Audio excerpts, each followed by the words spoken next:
Neoliteratura Express. Un relato escrito, leído y grabado por Luis Brenia. Neoliteratura Express. Tercera parte de la trilogía titulada Memorias de Super Mirmex.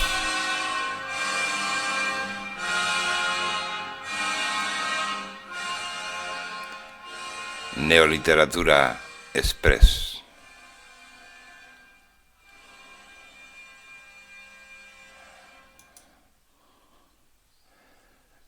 Neoliteratura Express.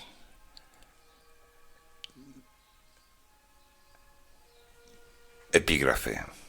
Se relatan innumerables historias acerca de estas figuras macizas y solitarias que se regían, medio en broma, medio en serio, por un lema adoptado de uno de los epigramas de Salvador Harding: nunca permitas que el sentido de la moral te impida hacer algo que está bien. Ahora es difícil saber qué historias son reales y cuáles apócrifas. Probablemente no hay ninguna que no haya sufrido alguna exageración. De la Enciclopedia Galáctica de Isaac Asimov, en Fundación. Capítulo primero.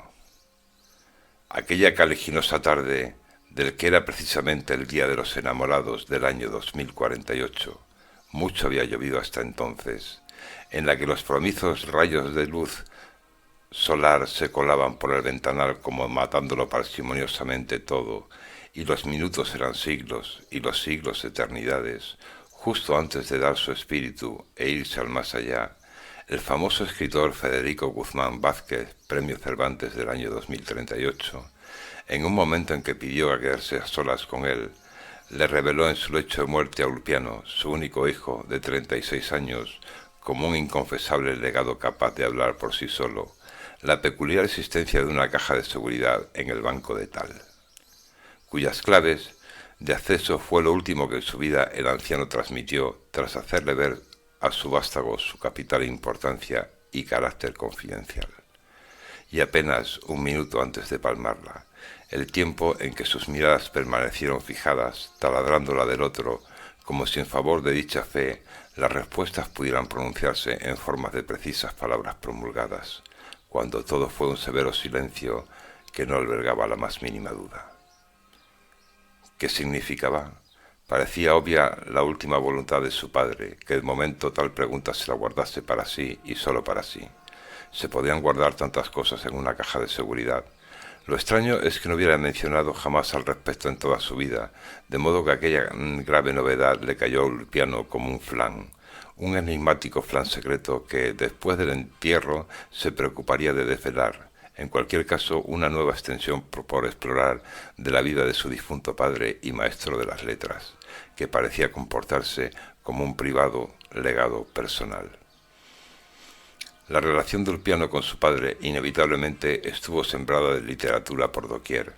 A su padre no le asustaba ningún género, ni de los presentes ni de los extintos, ni como escritor ni como lector, lo cual redundaba en una incondicional apertura a la literatura que deviniese de Ulpiano, que se había comportado como una especial complicidad entre ellos, ya que, desde que era apenas un bebé, su padre le había inclinado las letras por considerarla como uno de los vectores capitales en la vida de un hombre grande.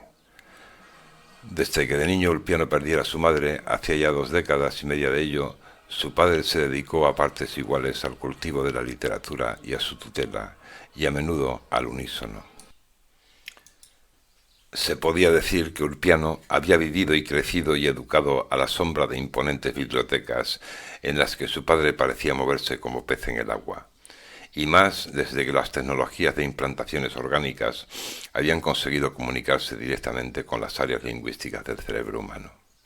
Según le había contado más de 100 veces Federico, su padre, gracias a sus méritos literarios fundamentalmente, era de las pocas personas que pudo permitirse estar siempre a la última en el uso de estas innovadoras herramientas que bien había sabido explotar. Hijo, le decía, al paso que vamos ya no dudo en que te será dada a conocer la literatura telepática, lo más de lo más. Ulpiano, a pesar de ser de una generación tan reciente, que había crecido en plena era de la informática cuántica, pensaba que su padre deliraba. Literatura telepática. Vaya cosas que se le ocurrían. Claro que comprendía que para ser un hombre de la época de su padre, el simple hecho de poder leer 10 libros electrónicos a la par, gracias a las tarjetas oculares líquidas, le hacía fantasear tanto. Literatura telepática. Si todavía no se había superado la barrera de escribir más que en un solo frente. Desde luego que lo que era la imaginación nunca le había faltado ni un átomo a su padre, que era de seguro a cuanto le había debido tanto, ya que había querido hablar de él en pasado, y principalmente como novelista, con un legado de 39 grandes novelas que ahora más que nunca hacían ver tanto de su alada alma, que en paz descansare, y de pronto se reeditarían inevitablemente por todo el orbe, eso sí, traducidas a letra contemporánea. Ulpiano se había quedado huérfano y solo. Capítulo 2. Ulpiano Guzmán Balboa era un joven investigador del Centro de Neurobiotecnologías de Salamanca, al que entre otras se le debía con tan solo 21 años la patente del cultivo del cerebro humano fallecido, para ser usado como interactivo almacén inerte de infinita memoria pasiva congelada. Un pequeño paso hacia la inmortalidad, y otro mucho más grande en cuanto a sus inmediatas aplicaciones para el conocimiento, la ciencia, el placer y el ocio. Una vez fallecida una persona, se podía seguir manteniendo su cerebro activo como si se tratase de un músculo, de una máquina insensible al dolor y a las emociones, en un estado ni vivo ni muerto semejante al del gato de Rödinger, pudiendo usarse como banco de información y consulta, como singular red virtual similar a la primitiva Internet, y cada persona era un mundo y cada cerebro cultivado también. Apenas un año después de patentarse el invento, que tan mayor le había pillado a su padre, con el respaldo de la corporación Quantum, apareció en el mercado la primera copia de un cerebro humano cultivado, concretamente el del compositor austriaco Wolfgang Link, despertando una gran expectación y causando furor en los mercados. Las inmensas prestaciones que la novedosa tecnología que hacía posible la navegación por el fallecido cerebro humano brindaba se codiciaba por todas sus importancias. Durante medio año fue el único título publicado, no dando abasto a la demanda, con lo que, llegado ese tiempo, las duchas marsas de cerebronautas, como había dado en llamárseles popularmente, ya sabían bien cómo se era cerebralmente desde Wolfgang Link. Habidos los rudimentos de los medios, el cultivo cerebral era aún muy costoso, a tenor de lo en pañales que se hallaba entonces dicha industria. Todas las nuevas generaciones querían tener su cerebro cultivado de Wolfgang Link, más infinito todavía, dada la avanzada edad del finado, 170 abriles del ala, que el del grueso de los usuarios. Tras dicho overbooking inicial, la industria registró una importante revolución, desarrollando sistemas de cultivo más eficaces y permeables, proponiendo un cada vez más generoso elenco de títulos de diversas personalidades. La gran ventaja de este tipo de pseudocomputadoras humanas, cual en muchos sentidos se comportaban los cerebros cultivados, era la precisión enciclopédica con la que se resolvían las cuestiones en comparación con las circulantes computadoras cuánticas, pudiendo servir además, llegado el caso, de mascotas. La transacción de información, cual era de comprender, solo era unidireccional, por lo que las estaciones cerebrales se denominaban pasivas, estando exentas de alma, de guía.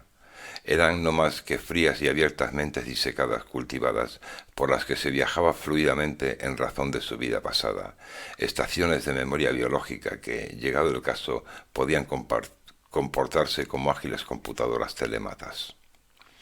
El usuario se conectaba al cerebro cultivado a través de los pertinentes drivers orgánicos adjuntos, y todo era el fluir unidireccional de su cerebro en el ajeno, en el que las preguntas despertaban enriquecidas oleadas neuronales de respuestas, barridos espectaculares según el ratio empleado, sesiones agotadoras que a menudo dejaban a los sesos de los cerebronautas más que recalentados y fatigados y deseosos de dormir una pequeña siesta para madurar relajadamente toda la siempre intensa experiencia virtual tras tomarse una buena copa de Neurobioten 3.2 con soda, que les serviría para poner las cosas en su sitio y no olvidar que los cerebros cultivados carecían de identidad, cual zombis en suspensión. Un año más tarde la cosa llegó tan lejos que se inició el negocio de la compra de antemano de los derechos de autor de cerebros privilegiados, es decir, antes de su fallecimiento como forma ejemplar de estímulo del enriquecimiento mental de la ciudadanía de cara a su postrero prójimo. Nacieron así, antes de nacer para la posteridad, las estrellas cerebrales, y casi se esperaba con impaciencia, en una especie de calina flotante, la muerte de ciertas personalidades de relevancia, ya que era la única llave capaz de dar a luz a su copia cerebral, lista para ser servida a los mercados de los ávidos cerebronautas. El día que el cerebro cultivado de un gran maestro de ajedrez le ganó el torneo de ajedrez multidimensional a una computadora cuántica, se terminó formalmente la discusión. Una computadora cuántica sería una gran especialista, eso no había quien lo pusiera en duda, pero nunca tan sabia como lo podía llegar a ser un indicado cerebro cultivado. Aparecieron más tarde cultivados cerebros vírgenes, que eran menos pesados, consumían menos energía y además permitían almacenar segmentos de copias estancas que introducían en la transparente materia gris las posibilidades de nuevas configuraciones neuronales. Siendo su padre quien era, y al menos de momento con carácter privado, podía sumar el cultivo de su cerebro a su jardín privado, cual le permitían las leyes, su cerebrario, en el que yacían una escogida centena de copias legales de ciertas eminencias del saber, enciclopedias muertas recreables virtualmente, siempre pasivas, yertas de conocimientos y de recuerdos. La mitad de ellas eran de eminencias médicas, 20 de grandes mirmecólogos, 20 de colecciones literarias siempre cifradas artificialmente en letra contemporánea, 10 de grandes musicólogos y una última decena repartida entre compositores y exolingüistas, a los cuales se sumaría en una edición exclusiva el original de su padre, todo un incunable. Asimismo, y en calidad de hobby, contaba aparte con un loable mirme cerebrario que albergaba, según complejas taxonomías, las molleras de distintas especies de hormiga y de ejemplares de todas y de cada una de sus castas.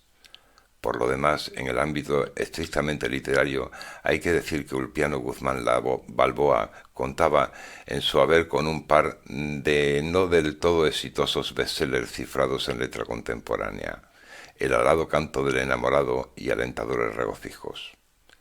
Sin duda, en muchos sembrados por su recién fallecido padre, su inmaculada ficha oficial venía a identificarlo como un novelista perfectamente infantiloide, cual casaba con los estándares de los actuales veraces tiempos, cumpliendo a la perfección con los dictámenes de los cánones cívicos del Ministerio Lingüístico, libre de todo riesgo conspirativo y con una no muy numerosa pero loable producción poética que hacía las delicias de las más jóvenes generaciones de adocenados lectores.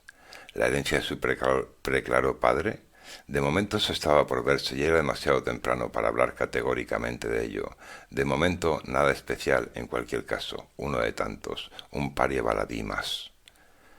Se consideraba un bestseller a toda obra que fugazmente triunfaba durante más de 30 horas seguidas en el ranking, siendo un clásico un ejemplar que nunca dejaba de demandarse del todo, una facción, por cierto, que estaba de capa caída. Su padre era sin duda un autor clásico, además de un escritor hecho, un raro espécimen cuyas obras, originalmente redactadas en letra primitiva, habían sido traducidas a su pesar y en contra de su personal voluntad a la letra contemporánea. Él tan solo era un aventajado escritor aficionado que ya llevaba tiempo haciéndose, con sus pinitos en las arenas de la letra contemporánea, y verdaderamente, y esto prácticamente solo lo sabía él mismo, más privada que públicamente, pero incierta y un tanto imprecisamente, le señoreaba la certidumbre de que, en sus penumbras, su padre había creído en él, si bien Ulpiano ignoraba aún cómo. Una vez transcurrido el multitudinario funeral y todas las correspondientes exequias, y después de haberse recuperado con el sueño del cansancio arrastrado, recordando la cita que tenía pendiente y sobre la que hasta el momento no había osado precipitarse, fue que, llegada la ocasión, Federico Guzmán Vázquez, su padre, le certificaría que creía en él mucho más de lo que Ulpiano se atrevió a calcular jamás. Y éste lo supo fuera de toda duda en cuanto abrió la caja de seguridad del banco de Tal, y se quedó tan prendado de lo que vio, cual si se tratara del encargo de una gran misión, más que literaria, que fuese a suponerle un brusco cambio de orientación de su vida. Su más inmortal legado literario, entendidos en términos neurobiotecnológicos. Su empresa. De pronto, y del mismo modo que se siente el vértigo, toda su vida parecía encontrar, para su más estrecha sorpresa, una más que fundamental razón de ser. ¿En qué consistiría una vez leída su letra pequeña? Capítulo 3. Al descorrer la puerta de la caja de seguridad del banco de Tal, Ulpiano se encontró para su sorpresa con un par de libros impresos en el obsoleto papel de antiguamente, en el que hoy en día no se publicaba absolutamente nada, puesto que estaba más que prohibido, herméticamente plastificados y sellados. El primero y más delgado, titulado en las caducas grafías Tris tras tres, que aparentemente se trataba de una inédita novela secreta firmada por su padre, de la que nunca le había hablado, y que, al saberse tan al borde de un gran misterio, le dejó con la boca abierta y también la mosca detrás de la oreja. El segundo ejemplar, 4 veces más grueso que el anterior, titulado Lubbock, según Lubbock, de un editor y autor de su tiempo llamado Mark Lubbock, más una carpeta que contenía documentos legales de diversa índole, una pequeña caja de caoba que albergaba la llave de una macrobiblioteca privada y 3 sobres numerados que presumiblemente pensó contendrían misivas o instrucciones. En el primero de ellos se destacaba la leyenda: para abrir ahora mismo Ulpiano. El muchacho tomó el sobre, sacó la manuscrita carta y supo que decía: querido Ulpiano, cuando leas la presente yo ya no estaré aquí y todo ese rollo, hijo, que me voy a ahorrar exponerte en virtud de lo arduo de la empresa que te voy a confiar y con la que espero iluminarte fundamentalmente de escritor hecho a escritor en vías de desarrollo y también como padre. Haz una copia fotográfica de la famosa autobiografía titulada Lubbock, según Lubbock, de Mark Lubbock, que has encontrado aquí. Habrás observado pizca de letra contemporánea. Ten más que presente que no debes sacar los originales de aquí bajo ninguna razón. Léetela en casa en la letra primitiva que también me preocupé de inculcarte, aunque puedas encontrar ediciones más modernas y con más prestaciones, y luego cuando la hayas releído y solo entonces vienes a abrir la segunda carta. Sigue al pie de la letra todas mis instrucciones y no te apartes ni un estadio de ellas, por el amor de tu madre con el cual ya me he reunido. Postdata. Aquí tienes los títulos de tu herencia, los derechos de explotación de mis mundialmente famosas obras que tanto te deben y los títulos de propiedad que pasan a tus manos, entre los que observarás que figuran, y ya sabrás por qué, los que recaen sobre el cultivo de cerebros de un par de grandes amigos míos y de reconocidos literatos a sus fallecimientos. También me he preocupado de firmar a tu favor la exclusividad de cuanto atañe a los derechos sobre mi cerebro cultivado. De momento manténlo en letargo y no lo saques a la luz ni te sirvas en modo alguno de él, pues llegado el momento habrá sido muy importante que las cosas hayan resultado así y no de ninguna otra manera. Confía en mí y juega. Y por lo que más quiera, este importantísimo juego en el que se halla en balanza mucho más de lo que pudieras presumir. Yo ya lo tengo todo hecho, de modo que es a ti, hijo y discípulo mío, a quien ahora le corresponde saber obrar. Cuídate, Ulpiano, hijo mío.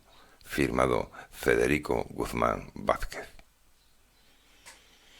Capítulo 4.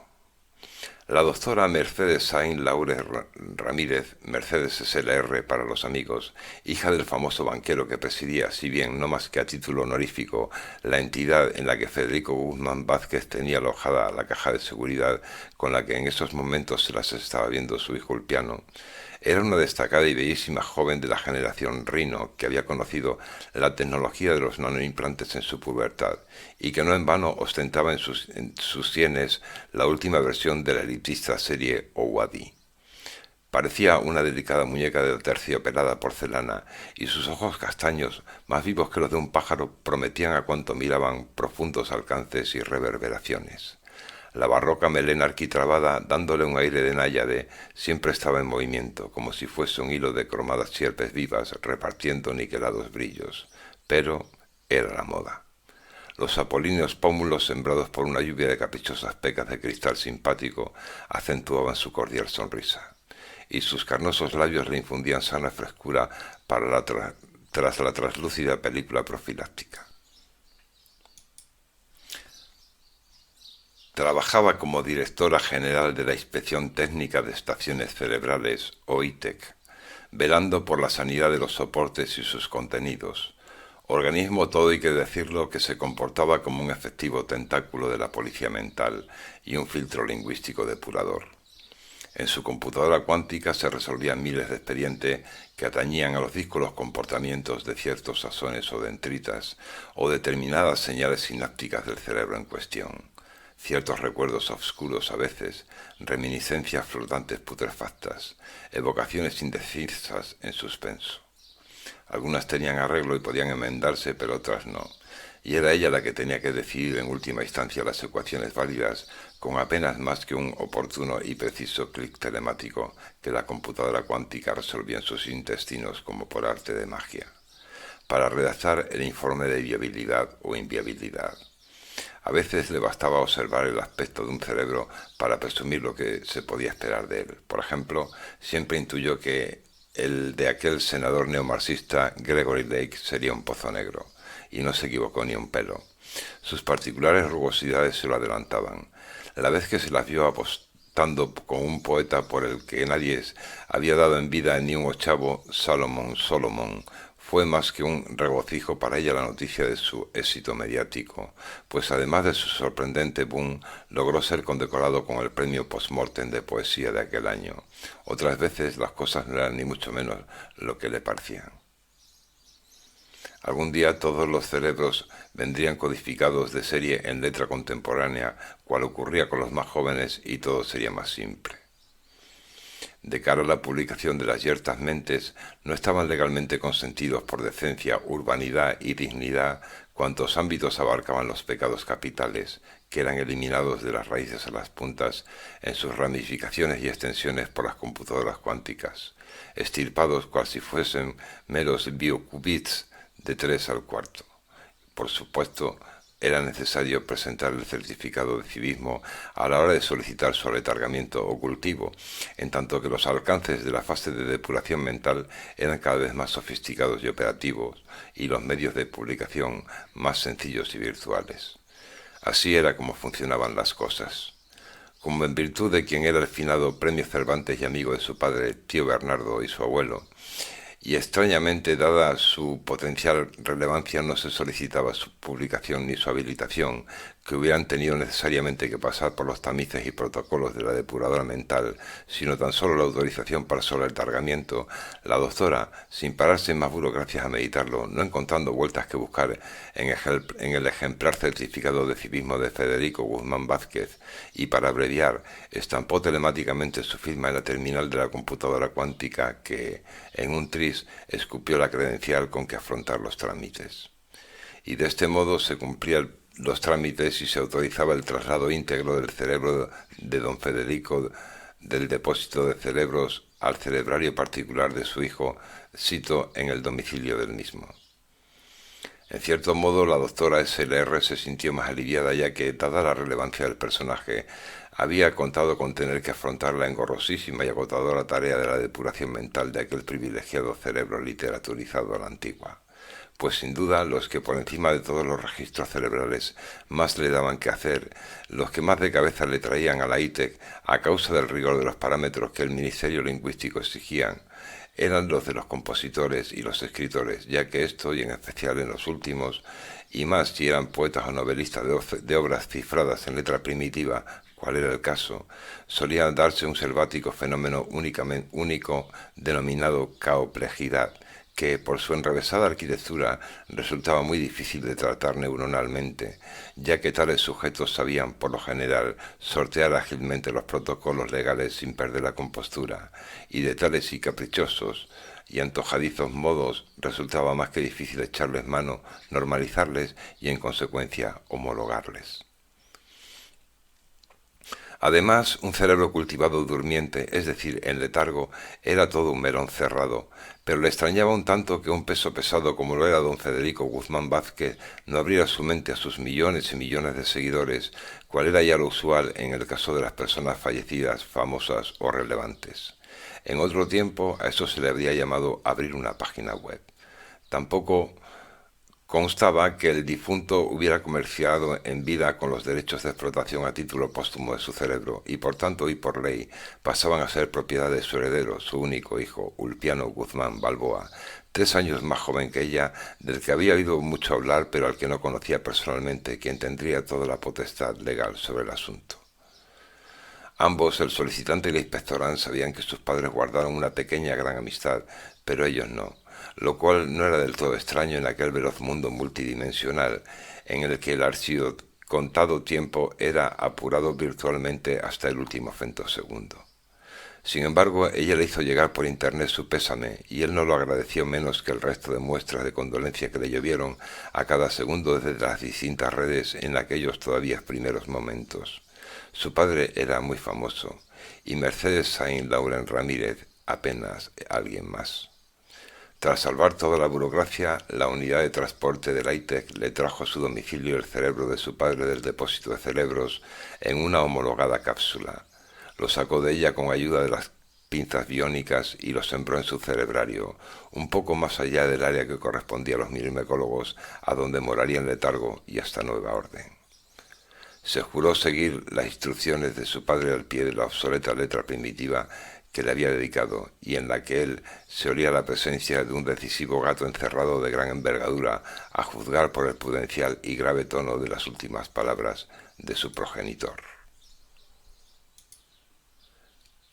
Capítulo V. Cumplido el trámite del aletargamiento del cerebro de su padre, Ulpiano desconectó los nanoimplantes, se tendió en el sofá ergonómico, abrió el álbum fotográfico en el que, siguiendo las instrucciones de su padre, había impreso tal cual Lubbock, según Lubbock, de Mark Lubbock, y se dispuso a leer la autobiografía del editor como antiguamente se leía, es decir, íntegramente cifrada en letra primitiva, sin rastro ni asomo de letra contemporánea de por medio. La verdad era que semejante modus se le ocurría un rudimentario medio de comprensión harto lento y limitado, si bien con un cierto encanto en cuanto se le pillaba también a un acusado ralentí, que no dejaba de parecerse a una marcha demasiado forzada el hilo y el tranquillo. Un decimonónico rictus de gracias lingüísticas. Pero no se lo había exigido así su padre, acaso para saltarse todos los controles mentales que pudiesen registrar los nanoimplantes, y si era en tal caso, ¿por qué? Aunque disfrutó con las retahílas de bromas y golpes de humor, ni entendía ni auguraba por qué era tan importante aquella humorística autobiografía para su padre, y eso le mantuvo confuso y expectante durante cada sesión de lectura, cosa que le llevó todo un mes la primera y 10 días la segunda. Al terminar la segunda lectura, que le enriqueció mucho más de lo estimado, Ulpiano seguía sin comprender por qué podía ser tan importante la vida de un bromista, contada por él mismo, para con lo que tenía que decirle en última instancia su padre, aunque por otro lado entendía que lo más cabal era no hacerse preguntas al respecto, sino tan solo seguir la estela que su progenitor parecía haberle dejado tan minuciosamente tendida. Cumplida la misión, volvió al banco de tal, abrió la caja de seguridad, extrajo el sobre de la segunda carta y pudo leer que rezaba. «Ah, querido Ulpiano, ¿te lo has pasado bien? No me vayas a negar que semejante autobiografía es una obra soberbiamente escrita y divertida de narices, ¿eh? Supongo que estarás preguntando de qué tiene que ver en toda esta historia. Ahora conocerás muchas respuestas a tus curiosidades, pero no todas, ya que siempre e inevitablemente quedará, porque así resulta en todo grado preferible, un retén multiplicándose en ti como si fuese un fractal. Del mismo modo que has procedido con la composición y lectura de la obra del editor, has de librártelas con esta narración secreta mía que te confío para lo que pueda servir. A diferencia de la autobiografía, cuya copia conservarás, la copia fotográfica de Tristas 3 la habrás de ir destruyendo a medida en que la vayas releyendo. Te adelanto que vas a descubrir muchas cosas nuevas sobre mí y mi gente y la verdadera historia, escritura y estructura de Lubbock según Lubbock. No te precipites en juzgarme, por favor, y entérate bien de lo que me he reservado para decirte en la próxima y última carta, que será cuando empiece de veras a comprender y a encontrarte. Federico Guzmán Vázquez. Capítulo sexto. Berna y Juanma, que estaban hechos dos carcamales, solían veranear todavía juntos, y la muerte de Fede les había afectado particularmente, desequilibrando el triángulo, y casi les molestaba tener que hablar de su coautor y padre literario en pasado. Siempre les quedarían sus obras, eso sí, y por encima de todas, Lubbock según Lubbock, de Mark Lubbock, una verdadera epopeya de la conjuntada creación literaria de ellos tres aunados en el heterónimo de Bernard Goodman Morgadus.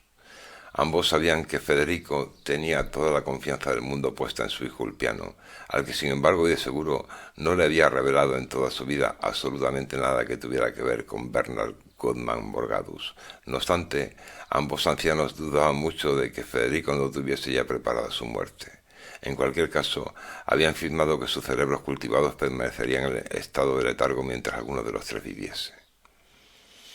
Tantos años de tertulias literarias les habían servido paralelamente para vaticinar la literatura del futuro, y solían concluir que entonces más que nunca sería precisa una especie de Bernard Goodman Morgadus, que ellos lamentablemente ya no podrían ni sabrían ser.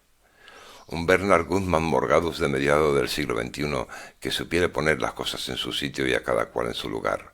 Un Bernard Goodman Morgadus actualizado, cuya gestación, cierto era, solo se le podría encargar a su hijo Ulpiano Guzmán Balboa.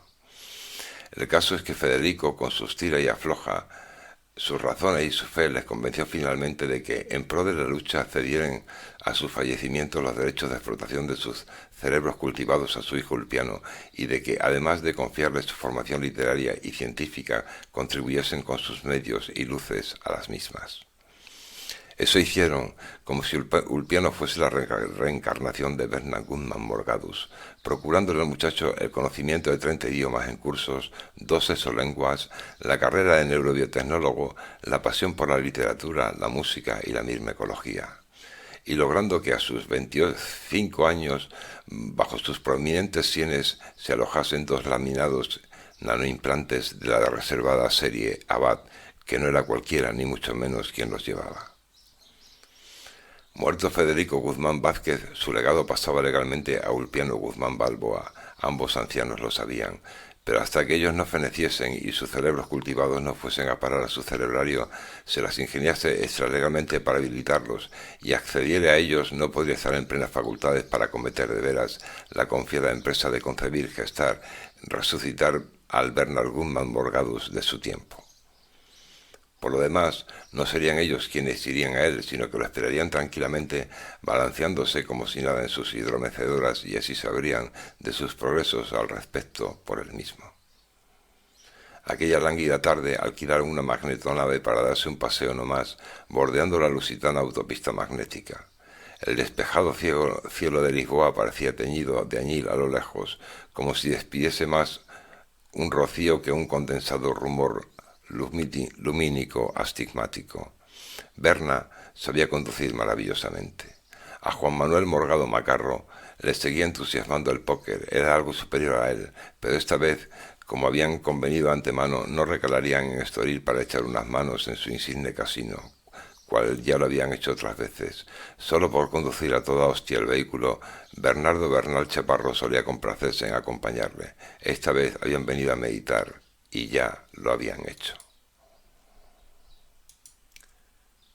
Capítulo 7.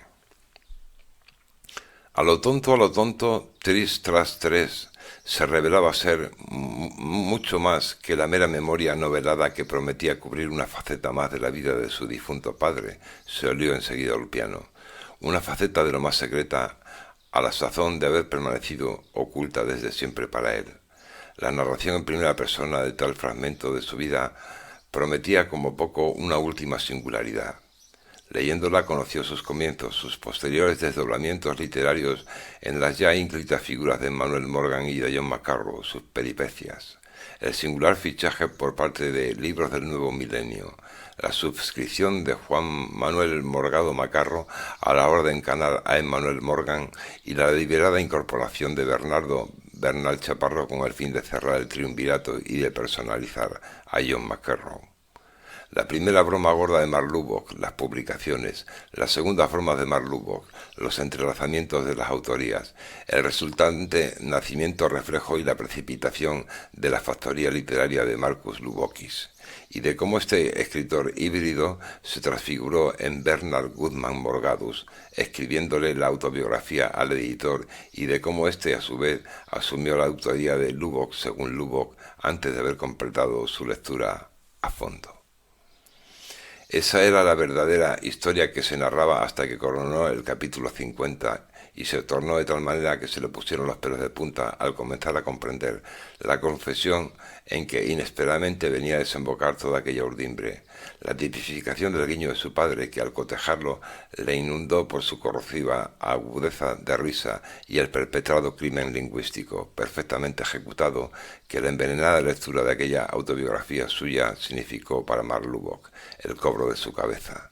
Todo aquella era lo que había pasado justo antes de que Ulpiano viniera al mundo y lo que hasta entonces no había sabido. ¿Qué importancia tenía todo eso ahora que sabía de tan cierta fuente que era el hijo de un como poco coasesino lingüístico?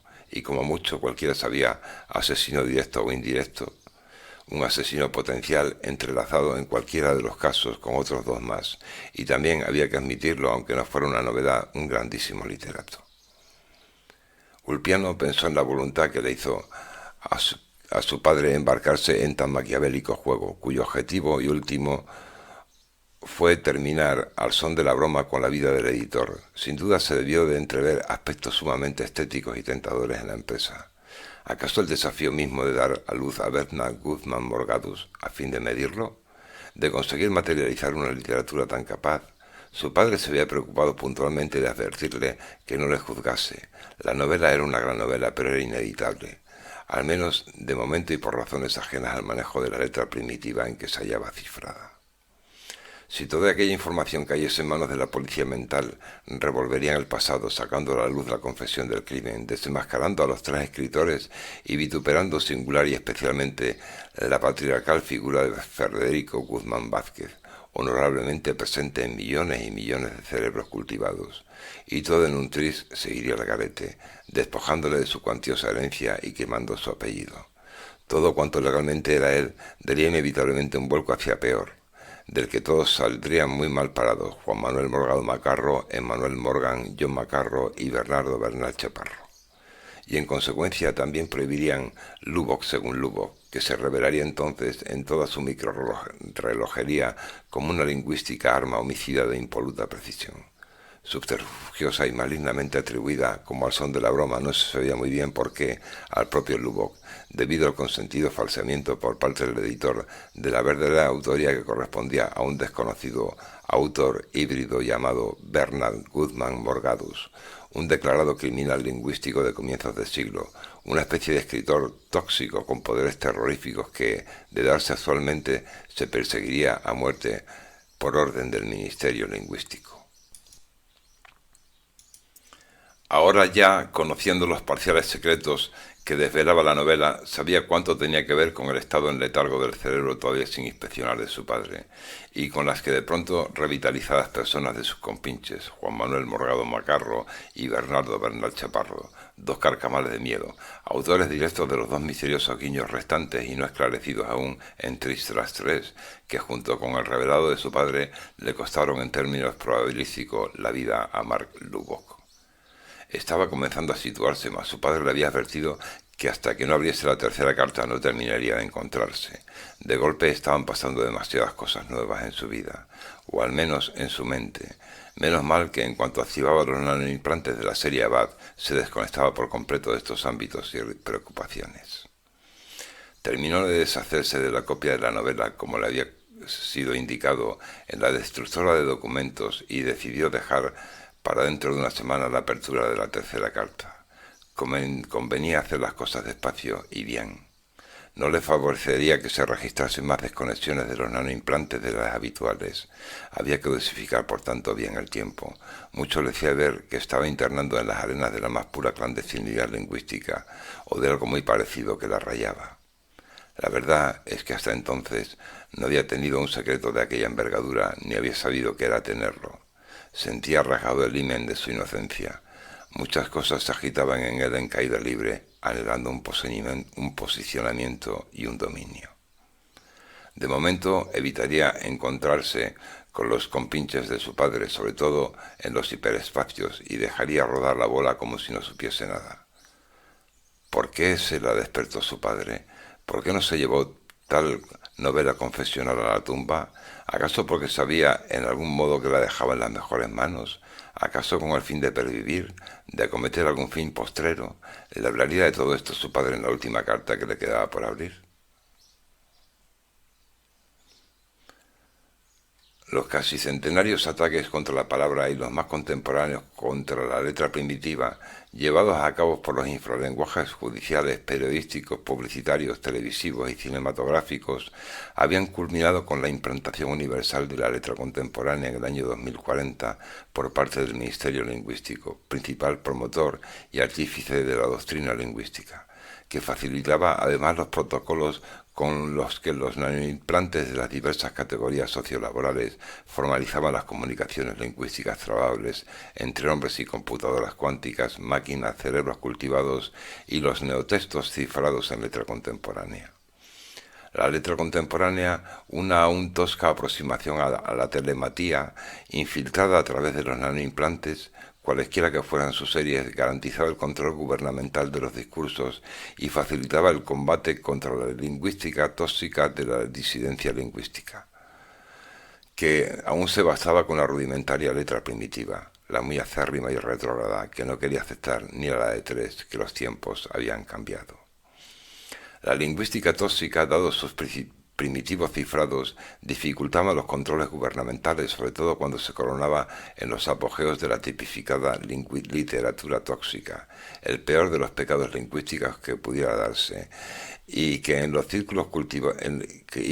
más cultivados círculos del poder se estimaba que pudiera adquirir, al menos en teoría, los perversos, inadecuados e inconvenientes tintes de literatura coercitiva, conativa, hipnótica incluso, y por supuesto de sofisticados controles y descontroles mentales de los lectores, actuando como una droga de perniciosos efectos irreversibles, y por ello era tan perseguida como temida desde las últimas esferas del poder único que, para cuidarse al máximo de ella, habían implantado socialmente la tan solo aparentemente versátil letra contemporánea. A tales alturas de mediados del siglo XXI, el 90% largo de las comunicaciones humanas se resolvían tecnológicamente con la letra contemporánea, dándose una especie de contagiosa inercia estadística en ellas, de cuyo peso y calado nacía siempre un alienado sentido común profesional, muy codiciado conductualmente por el Ministerio Lingüístico, en el que pesaban más los contenidos de dichas comunicaciones tecnológicas que los de las puramente reales y verbales, que al tan lento tiempo real de la condición humana se pronunciaban y acontecían. Atrás quedaban las subdesarrolladas eras y eras de la letra primitiva, y en las que, no habiendo miedo, se permitían revulsivas literaturas tóxicas que no le convenían de ningún modo al piramidal sistema actual.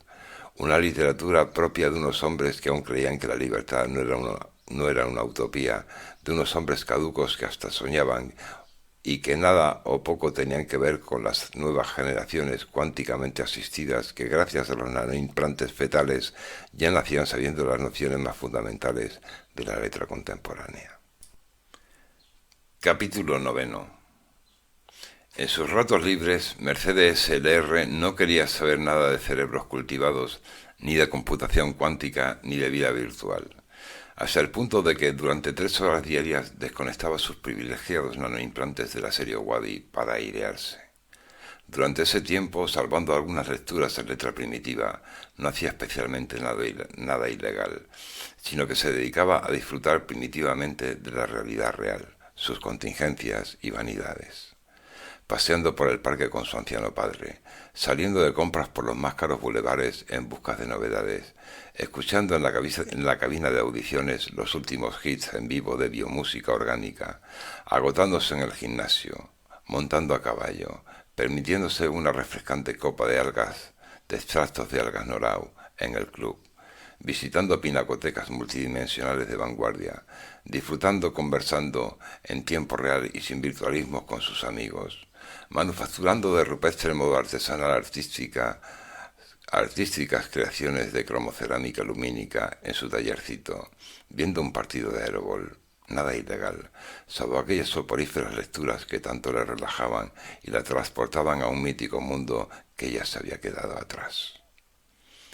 Tras dichas comedidas bocanadas de aires naturales, de verdaderos tiempos libres, más que aprovechados, los nanoimplantes volvían a ocupar sus lugares activándose, y toda su articulada realidad quedaba grabada en letra contemporánea. Era como funcionaban las cosas. El Ministerio Lingüístico lo había querido preventivamente así, en la fe prudencial de que quien controlaba el lenguaje controlaba las realidades de la mente y por ende sus conductas. Ni el vulgo, ni mucho menos las nuevas generaciones desconectaban jamás sus nanoimplantes. Eran adictos a los mismos y, lo que era peor, no echaban de menos cuantos descifrares sin tales, es más, hasta lo despreciaban. Mercedes SLR sabía profesionalmente que en un cerebro cultivado se podía encontrar de todo lo que hubiera se podía encontrar allí, y muchas veces ella, entre hora y hora, prefería disfrutar los viajes oníricos ajenos y los meramente anecdóticos. Sin ir más lejos, la computadora cuántica, por ejemplo, le podía indicar en qué cerebros cultivados se había proyectado Imperio Toluk, si ella tenía ese capricho, y entonces ella podía ver el film desde la mente cadáver cultivada, y no era lo mismo disfrutar el film desde el punto de vista de una mente a otra o a la propia y viva del observador. Sin embargo, lo que más le sacaba de quicio era el proceso de extirpaciones que se llevaban a cabo en la fase de depuración, eliminando recuerdos e hilaturas. El trabajo fuera de las pertinentes consultas lo solía hacer la computadora cuántica, cuidando de infantilizar en lo posible el contenido legal accesible para reducirlo a letra contemporánea, censurando las coberturas de los pecados capitales y velando por la decencia, la urbanidad y la políticamente corrección lingüística resultante de los contenidos, de tal modo que las más de las veces el resultado le solía parecer de lo más aburrido. Por fortuna, no eran muchos los cerebros humanos que no permitiesen reducir sus abanicos lingüísticos, so pena de menoscabo, a llanas y lisas infantilizaciones idiomáticas perfectamente traducibles a la letra contemporánea. El problema eran los otros, los pesos pesados, los autores clásicos de la talla de, por ejemplo, Federico Guzmán Vázquez, de los que ya se encargaría el Ministerio Lingüístico de que por su vanagloriado elitismo no hubiere a la larga mortal que se interesase por ellos y los leyere, ya que el rango lingüístico no sería accesible por las capacidades mentales de los ciudadanos de a pie, que estaban perfectamente aleccionadas, asentadas y normalizadas dentro del microlenguaje del alienado rebaño conformado por el vasto vulgo, al cual el Ministerio Lingüístico atiborraba de banales alimentos con los que los ignorantes se saciaban sin pensar. A veces, para Mercedes SLR no se trataba ya de que le gustase o no hacerlo, sino de un trabajo más que había que realizar de cuantos una inspectora de estaciones cerebrales tenía a su cargo. Había tanta gente simple y sin chispa, tanto mortal anodino, que su labor solía incurrir en el más laso mecanicismo que se pudiese imaginar. Y entonces, recayendo en el más sonoro de los aburrimientos, más que una persona se sentía a sí misma como un robot, lo cual no le gustaba ni un ápice, ya que unos nanoimplantes de la serie Wadi estaban en la práctica y en la teoría preparados para resolver tareas mucho más complejas, pero buenas ganas era lo que había. Capítulo 10. También en el ámbito de la microecología, Ulpiano había llegado más que lejos, convencido de que los secretos de la misma serían muy extrapolables a los ámbitos de la neurología y muy útiles dentro de tales. Antes de lograr cultivar un cerebro humano, la ciencia se abrió paso ensayando con lo de los insectos, y él pudo acceder a algunas navegaciones retrospectivas de algunos cadáveres de distintas especies y castas. En su particular milme cerebrario tenía sembrados los cerebros muertos cultivados de escogidos ejemplares de diversas castas de sus hormigas predilectas, como la Solenopsis invicta, la Iridomyrmes krakatuaue, la Myrmica cocotui, la Monomorium Faraonis, entre otras, y las ya extinguidas Doromirmes Goeswaldi, Poliergus samurai, Aposgenus zainaficus, Rosomirmes proformicarum y Kidris yalegodina. Cuando la tecnología lo posibilitó, allá bien entrada la década anterior, navegó, siempre lo recordaría, a través de los habilitados nanoimplantes de la serie Riad de la época, en calidad de entomólogo y neurobiotecnólogo, por los criogenizados cerebros de un hormiguero congelado de la especie Basvania auropunctata, estudiando la fisiología de sus narrativas según las castas, y no hacía mucho a través de los mucho más avanzados nanoimplantes de la serie Abad. Lo había hecho por el vivo de una princesa Mirmecia pilosuda en el laboratorio Tagore Seton de la Universidad de Calcuta, al que él había tenido la arrogancia y el privilegio de asistir como enviado especial de la Sociedad Mirmecológica Europea, saliendo convencido de que las hormigas, tomadas como un corpus efectivos, eran unos seres en los que por su compleja sabiduría se podía confiar.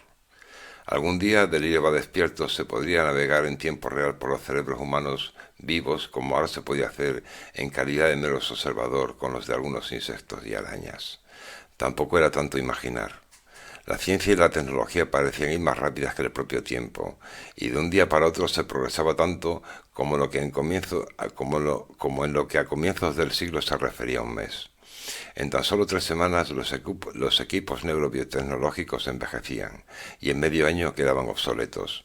Su padre le había hablado de literatura telepática en iteradas ocasiones, y eso siendo un vejestorio, el pobre hombre del siglo XX. ¿Qué no habría de conocer él?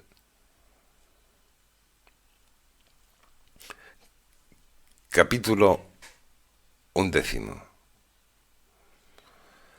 Tras haber abonado y regado los distintos cerebrarios y mirmecerebrarios, Ulpiano aprovechó la despejada mañana que tenía libre para dejar caerse por el banco de tal, dispuesto más que a pasar página a concebir el modo de asumir buenamente la hasta entonces oculta criminal faceta lingüística de su padre. ¿Pertenecería éste a la disidencia lingüística? Si así fuere, nunca se lo había revelado. En cierto modo, y de fresca o caliente que la tenía en su mente, se encontraba como si acabara de leer Tristram, ya que ningún acontecimiento relevante había tenido lugar desde entonces, ni se había cruzado con los dos compinches literarios de su padre, cogestores de Bernard Goodman Morgadus, ni, cual era lodable, tenía conocimiento de sus particulares guiños letales, calibradamente articulados en la autobiografía del editor para ponerle, al son de la broma, coto a su vida. Una vez, en el acorazado recinto privado, abrió el tercer sobre, ostensiblemente más gruesos que sus dos precedentes, extrajo su contenido y leyó. Querido Ulpiano, ahora ya conoces 2 facetas literarias más de tu padre: la inédita novela que te he hecho llegar, más mi coparticipación en la escritura de la letal autobiografía del editor. Mas te ruego que no lo consideres mi lingüístico crimen. Siempre tenlo en cuenta, por favor, potencial. Producto de la maldad, sino de la más profunda conmiseración, Mark Lubbock murió a fin de cuentas como siempre había querido morir, desternidándose al son de la broma de risa, y que hace que no, él mismo se lo buscó en el homenaje que le rendimos con sus perseverantes indagaciones ciertamente más que alimentadas. Digamos que Bernard Goodman Morgadus, dispensándole al son de la broma su propia medicina, le hizo un tremendo favor, que el editor le pagó en resta justicia y en reconocimiento con su propia vida. Eso y nada más. Mas yendo ya más allá de lo meramente anecdótico, lo que quiero que veas en el episodio, por encima de cualquier otra cosa, es el potencial y el apogeo que alcanzó la escritura en letra primitiva de la mano de tal híbrido autor, del que tan solo y cual estaba en mí te he revelado la parte que me correspondió, y que tan solo puede servirte para articular un tercio de la biografía que, sin los 2 restantes, no ha de servirte de mucho.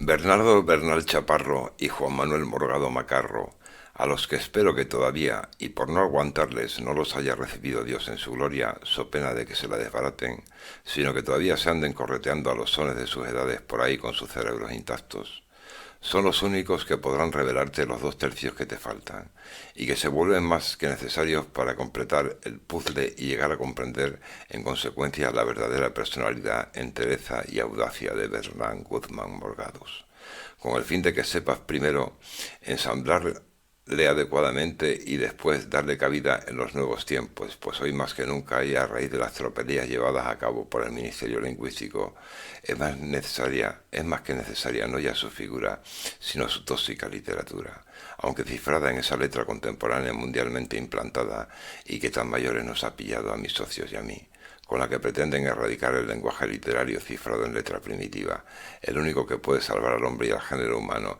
librándoles del cataclismo al que irremisiblemente pronto serán terminalmente abocados.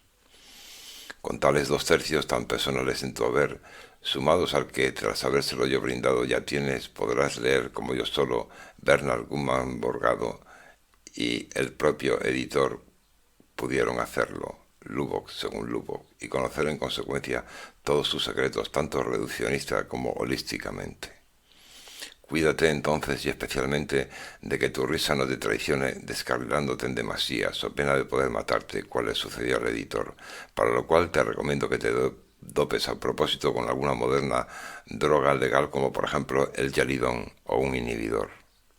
Ahora, y a tal fin de... ahora y tal es a fin de cuentas mi legado, te corresponde a ti, hijo mío, que encarnas la promesa de tu milimetrada educación literaria versada en letra primitiva y tu moderna preparación técnica versada en letra contemporánea, dar a la luz al sucesor de Bernard Guzmán Morgado, a las muertes de Bernardo Bernal Chaparro y Juan Manuel Morgado Macarro, que será cuando sus cerebros puedan ir a parar legalmente a tu cerebrario particular para abrírsete. Tú sabrás mejor que yo, cual confío, lo que te corresponderá hacer entonces. La letra contemporánea, que a Dios gracias apenas conozco, estará hecha a prueba de bombas, pero de seguro que en ningún modo de la tóxica literatura del sucesor de Bernard Guzmán Morgado, que ha de servir para dinamitarla y reducirla a cenizas, de tal modo que al hombre, para librarse de la misma, no le quede otra que regresar a la letra primitiva, que es la que, bastándose, acompañó al hombre por los siglos de los siglos en todas y cada una de sus singladuras. Mis socios saben que antes o después habría de llegar este momento y no te pondrán mayores pegas, pues para tales, entregársete a la causa será un acto de militancia, heroísmo y de apuesta por la verdad. Sin embargo, habrán de proporcionarte, antes de morir voluntariamente, las claves de los particulares guiños vertidos en Lubbock según Lubbock para que, tanto tú como el sucesor de Bernard Guzmán Morgados, sepáis bien a qué ateneros. Creo que para ellos lo mejor será que les hagas llegar una copia volatilizable de Tristras 3. Ello bastará para hacerles comprender. Al fin y al cabo, hasta no ha mucho, a sus edades un hombre ya le había sacado a la vida todo su jugo. Y ellos son hombres chapados a la antigua y comprometidos literatos dispuestos a darlo todos para que el sucesor de Bernard Guzmán Morgados nazca y sea. Dios te guarde y junto con tu empresa te favorezca. Federico Guzmán Vázquez. Postdata. Sé prudente y deshazte inmediatamente de mis 2 primeras cartas en la estructura del recinto de seguridad antes de abandonarlo, y guarda esta última para mostrársela a Berna y a Juanma, una vez que se hayan leído Tristras 3 y Suerte Maestro. Capítulo 12. Las novedades no eran pocas para Ulpiano. Su padre, además de habérsele revelado como un importante bastión ajeno a la tan perseguida disidencia lingüística, cosa que él nunca se había atrevido a imaginar en serio, depositaba en él su genio e ingenio, toda su confianza para con el futuro, augurando lo más que negro y catastrófico para la humanidad de seguir los designios de la letra contemporánea. Aquel cifrado lenguaje tan apto para las comunicaciones tecnológicas en detrimento de la letra primitiva que, además de estar de capa caída y en desuso, había sido declarada ilegal y estaba tan perseguida por la policía mental. De muchos modos, pensó Ulpiano, el legado de su padre era toda una vindicación que sólo podía entenderse en los privilegiados círculos elitistas de la alta literatura, lo cual le complació personalmente como una forma de entender de facto cuánto creía y creyó su fallecido progenitor en él, y le apesadumbró al contemplar la vasta envergadura de la empresa, ya que ya sobrepasaba de por sí la capacidad mental del más aventajado de los hombres y que sin embargo le había sido confiada, aunque no ya como escritor, sino como gestor del que verdaderamente vendría a serlo, el sucesor de Bernard Goodman Morgados, el nuevo mesías de las letras. Presentía que romperse los sesos en cómo habría de hacer para dar a luz primero y encauzar después a dicho desconocido escritor sería todo un ejercicio tan vano como rocambolesco. Sin embargo, relajarse, tomárselo con calma y dejar entre tanto que dicha idea revolotease a sus anchas en la trastienda de su cerebro seguramente no sería ninguna tontería, pues le permitiría afrontar los días sin sobrecargarlas. Y probablemente al son de la broma le aportaría apreciadas luces que de otros modos resultarían insospechadas. De manera que convino proceder así, sin obsesiones ni marcados objetivos. De haber tenido su padre la solución, resultaba obvio que se le habría revelado. Además, tenía aún por delante las entrevistas con Juan Manuel Morgado Macarro y Bernardo Bernal Chaparro, que de seguro tendrían mucho que decir al respecto. En cualquier caso, el derribo de la letra contemporánea, dada su consolidada implantación mundial y tecnológica, le parecía poco menos que una infantil ingenuidad, por no decir que una empresa harto imposible, y el regreso a la letra primitiva poco menos que una regresión y una utopía. Mas, ¿no estaría más que equivocado al respecto? Ciertamente, bien lo sabía él, había muchas cosas cifradas en letra primitiva que no hallaban lugar en la letra contemporánea y viceversa. Además, uno de los cometidos de la policía mental era precisamente el combate de la disidencia lingüística, y tal persecución se convertía en todo un más que serio escollo colateral a la hora de pretender sacar adelante el ambicioso proyecto que le había legado su padre. Sumado a estos inconvenientes que revoloteaban alrededor del centro de gravedad personificado por el Ministerio Lingüístico, se daba el hecho de que los cerebros de las nuevas generaciones estaban modelados y diseñados según la letra contemporánea. Y ello significaba que de todas estas alienadas gentes, cual era lógico y loable, lucharían por la vigencia de la misma y se comportarían como rémoras y chinas en los zapatos en cuanto al regreso a la letra primitiva, por muy lúcida que dijeran que fuere, y a la erradicación de su tecnológica lengua escrita que tantas y tantas prestaciones creían que les reportaba. Quisiera que no, Ulpiano se veía abocado a meditar engorrosas cuestiones de este tipo y de otros, como si estudiara estructuras disipativas. Le asaltaban como a lo tonto sin darse cuenta, aunque cuando por sus envergaduras y complejidades le sobrepasaban, se dijere, para aliviarse un poco, que en verdad tales borracheras y embarazos no le correspondían a él despejar, sino a quien fuera el sucesor de Bernard Goodman Morgados. ¿Y cómo concebiría él semejante sujeto? ¿Cómo le daría luz y le alumbraría? ¿Cómo? En menudo fregado se estaba metiendo, soberbia herencia a la que le había dejado su padre. Si la policía mental llegase a enterarse, podía considerarse como poco hombre lobotomizado y jamás, para júbilo de su posteridad, un cerebro cultivado. Pronto hablaría con Bernardo y Juan Manuel. Capítulo 13. Antes de decidirse a ir a verles, Ulpiano estimó conveniente leerse en letra primitiva Un coche de la hostia y Alma sin fin.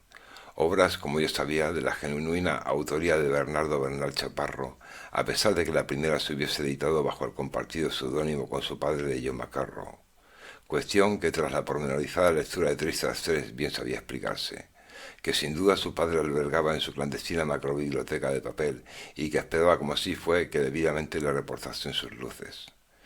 Confió acertadamente en que, de por sí, la lectura de dichas obras le acercarían al genio literario de aquel hombre y literato de postín con el que jamás había hablado de sus obras, pero que gracias a la pormenorizada lectura de la secreta novela póstuma de su padre, comprendía que hubiese sido tanto para su progenitor que en paz descansare. Transcurridas un par de semanas y una vez resueltas las proscritas lecturas, volvió al banco de Tal para hacer las copias volatilizables de Tristas III en adecuados soportes, un par de memorias amnésicas al mínimo contacto con la atmósfera, una variante del mismo que utilizaban los fieles para trasladarle al sacerdote sus más íntimas confesiones. Todas las precauciones se le ofrecían pocas. Después se dirigió al velódromo espacial en la fe de que el aficionado de Bernardo Bernal Chaparro no se perdería las carreras con el fin de cerrar con él una doble cita verbal. Se daba la añadida circunstancia de que en dicho circuito esa misma mañana se probarían en rigurosa primicia y antes de las correspondientes carreras de magnetomotos QM los últimos prototipos de magnetonaves de propulsión neutrónica de fabricación germana. Y Ulpiano, a juzgar por lo que había encontrado en su literatura, estaba seguro de que su hombre no se perdería el acontecimiento. Para su sorpresa, encontró juntos al par de ancianos que habían jurado no separarse ni un minuto hasta que no haberse entrevistado con el hijo de Federico, sentados, como dos chiquillos, en la primera fila del graderío y formalizando sus apuestas en las dispuestas terminales. Obviamente, ambos carecían de nanoimplantes efectivos y él había dejado invernando los suyos en su despacho para que se recargasen y aliviasen en sus vuelcos. Bajo sus párpados se alojaban en dos láminas las memorias amnésticas que contenían las copias volatilizadores de Tricias 3 que pensaba confiarles para que hablaran por él y su difunto padre. Juan Manuel le reconoció enseguida por el vivo parecido con el de Federico en sus mejores años. Embutido en su discreto traje tornasolado de dardalina, acorde a su edad, sus puntiagudas botas violáceas de piel de mules corrugada y su corbata de fibras vegetales ondeando al viento, Ulpiano se fue derecho hacia donde estaban.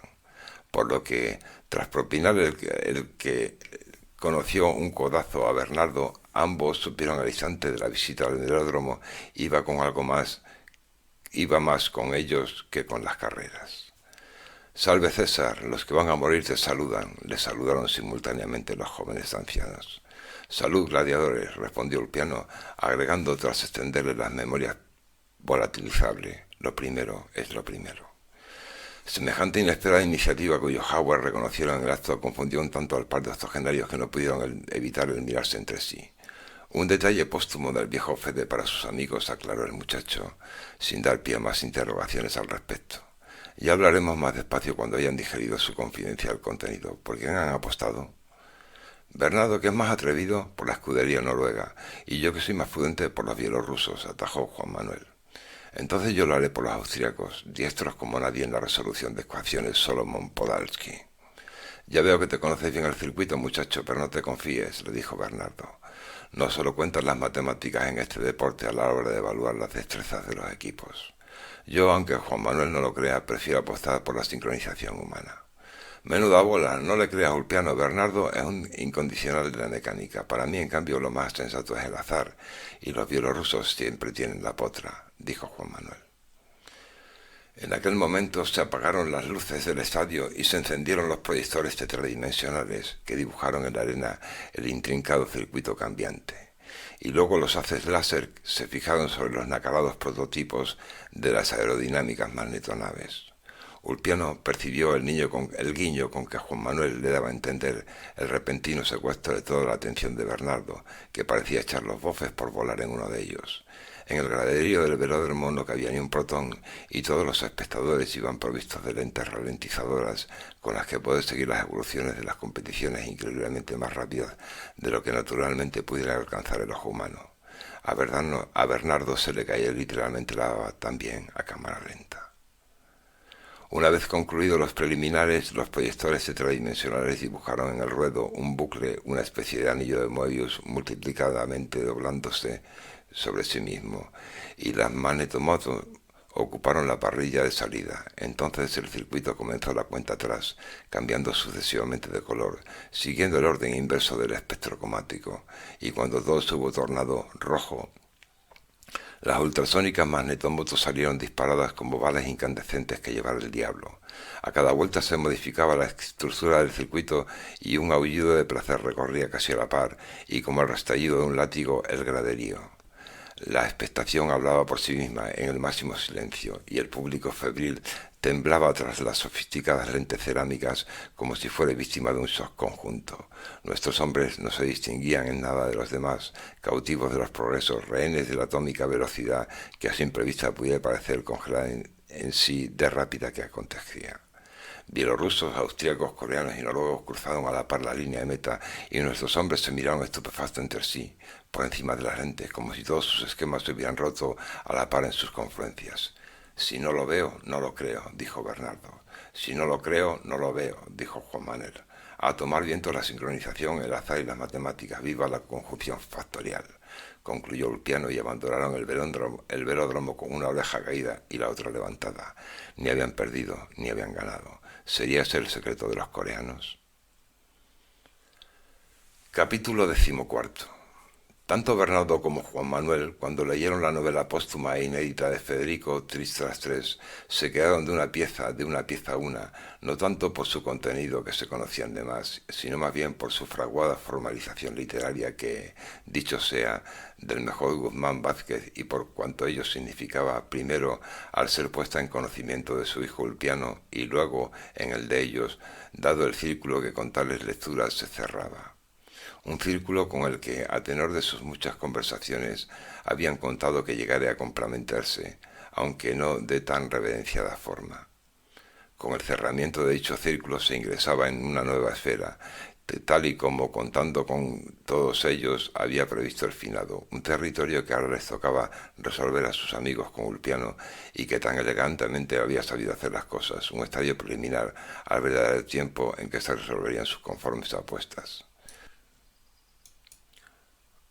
Obviamente, en las que se encontraban, se volvía capital revelarle a Ulpiano los seños guindos comprendidos en Lubbock según Lubbock, para que desde sus vértices atase cabos, pudiera comprender la verdadera estatura e idiosincrasia de Bernard Goodman Morgadus, y en consecuencia tomase las riendas.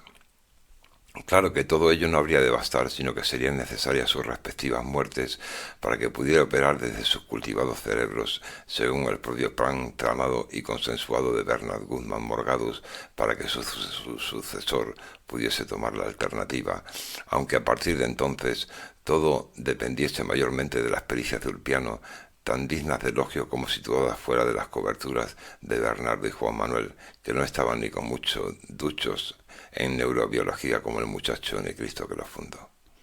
O sea que el decisivo momento harto esperado se estaba aproximando a pasos agigantados, pues cuando Ulpiano les había hecho llegar Tristas 3, pudiendo haber escurrido el bulto a su antojo, ya que nada le obligaba, era porque estaba decidido a acometer la empresa. Sin embargo, debería de haber algo más, ya que en la inédita novela de Federico no se hacía ninguna mención al sucesor de Bernard Goodman Morgadus, limitándose nomás a ser una narración de índole retrospectiva. Y ese algo más aún les era hasta el momento desconocido. ¿Tendría ya Ulpiano elaborado un plan A y B y una estrategia? ¿No sería aún demasiado pronto para ello? ¿No debería acaso contar con ellos?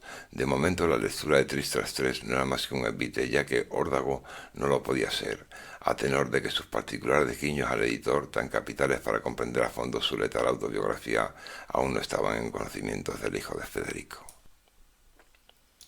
Capítulo 17. Nuestros hombres volvieron a reunirse en la casa de campo de Bernardo